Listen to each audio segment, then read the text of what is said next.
Bonjour mesdames et messieurs, nous continuons aujourd'hui notre série sur la relation entre Venise et les Arméniens et plus précisément sur la tradition mekhitariste par une des œuvres les plus importantes de toute la tradition intellectuelle des pères mekhitaristes, à savoir la monumentale Histoire d'Arménie de Mikhaël Tchamtchan.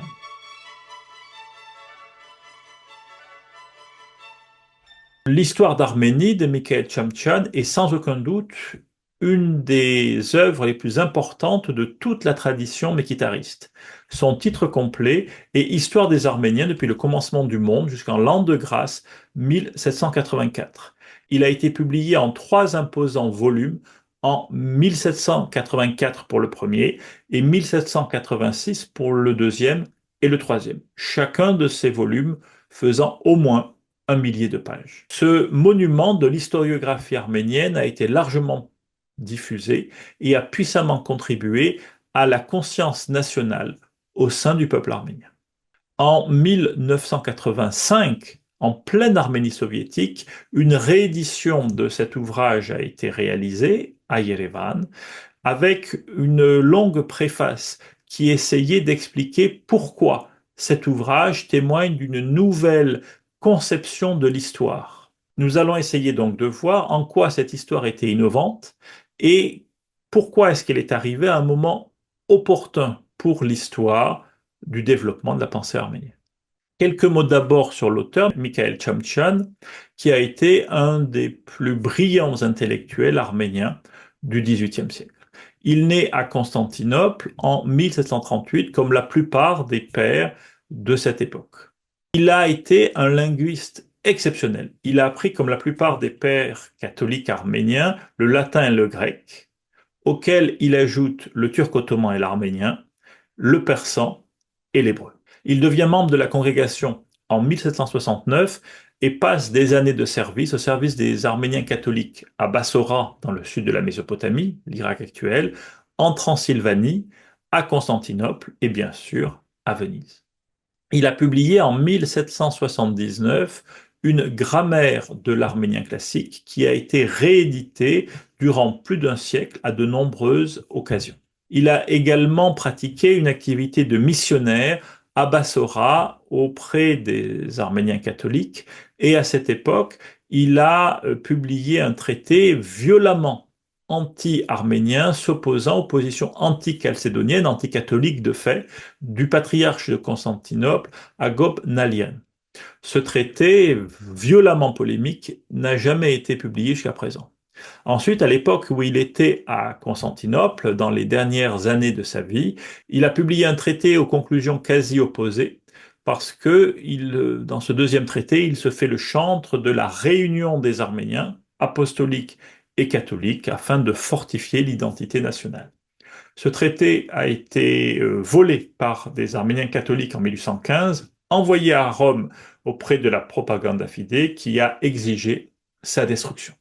Enfin, Mikhaël Tchamtchan est l'auteur d'un vaste commentaire des psaumes, un de plus, vous me direz, qui a été publié en 10 volumes entre 1815 et 1823. Tchamtchan, dans ce commentaire, utilise sa connaissance fine de l'hébreu pour retraduire la totalité des psaumes depuis l'original hébreu, auquel il applique ensuite un commentaire fin et du plus grand intérêt. Mais c'est pour son histoire d'Arménie que Tchamtchan est surtout connu et important. Il cherche à publier une histoire qui soit à la fois universelle et critique, et quand il commence son travail, l'idée flottait dans l'air dans les élites arméniennes depuis déjà de nombreuses années. Il y avait la volonté de réunir dans un même ouvrage l'histoire longue du peuple arménien, ses gloires passées, ses périodes difficiles et son histoire actuelle. En effet, il faut avoir en tête que les ouvrages publiés depuis plus d'un siècle étaient centrés sur une période ou un événement. Par exemple, les histoires d'Arakel d'Avrijetsi, Arakel de Tabriz, parus en 1669 et qui sont peut-être le premier ouvrage que l'auteur de l'ouvrage, l'historien, a pu avoir entre les mains de son vivant.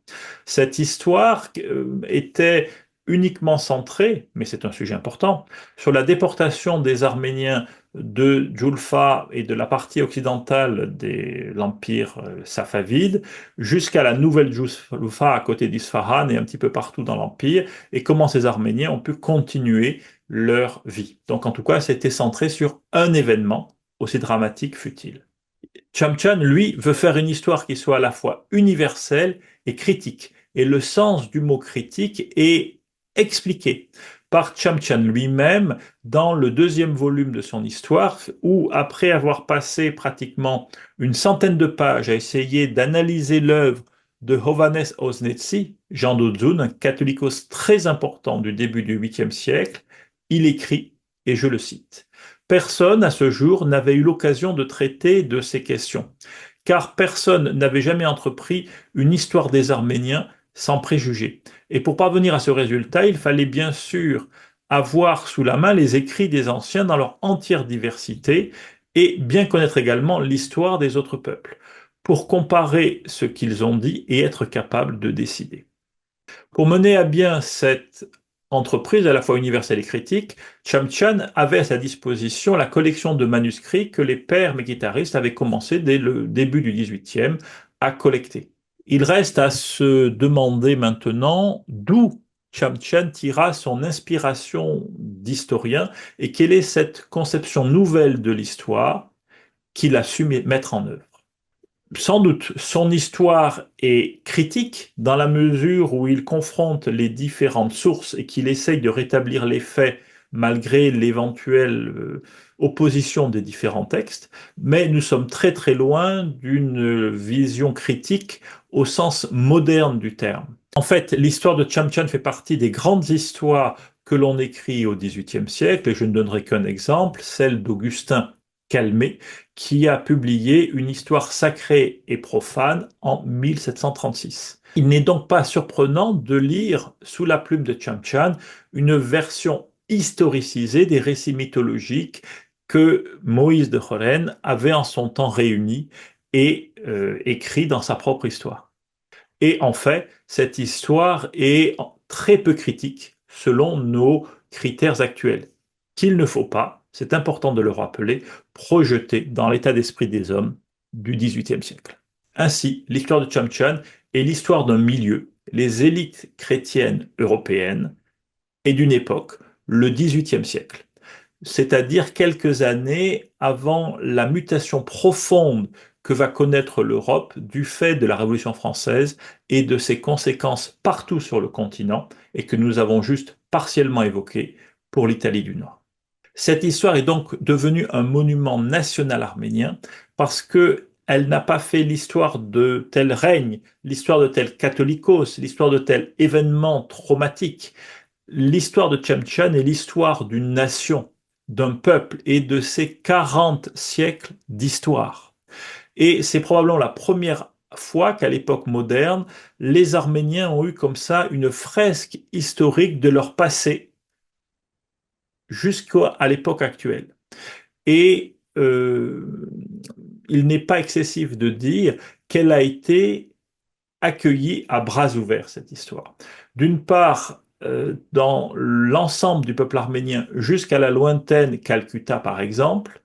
Ensuite, ces 3 volumes ont été résumés par Tchamtchan lui-même, qui en a fait un résumé en arménien, résumé qui a été traduit en turc-ottoman et publié en 1812 et 1850, et le résumé arménien a ensuite été traduit en anglais et publié à Calcutta en 1826. Ce monument, l'histoire d'Arménie de Mikhail Tchamtchan, a donc été un moment essentiel dans la renaissance du peuple arménien qui, après des siècles d'abaissement du fait du joug musulman, a compris qu'il n'était pas simplement une communauté religieuse soumise aux Ottomans, mais qu'elle avait une grande histoire à comprendre et à poursuivre.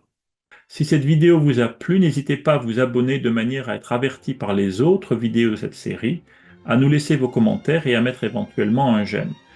Un parcours de formation sur Venise et la tradition mikitariste sera proposé dans le cadre du campus numérique arménien dans les prochains mois. Plus d'informations sont disponibles dans la description. Les livres de sources d'Arménie en lien avec ce thème vous sont accessibles avec une réduction de 50% en utilisant le code Venise 2024. C'est tout pour cette fois. On se retrouve dans la prochaine vidéo.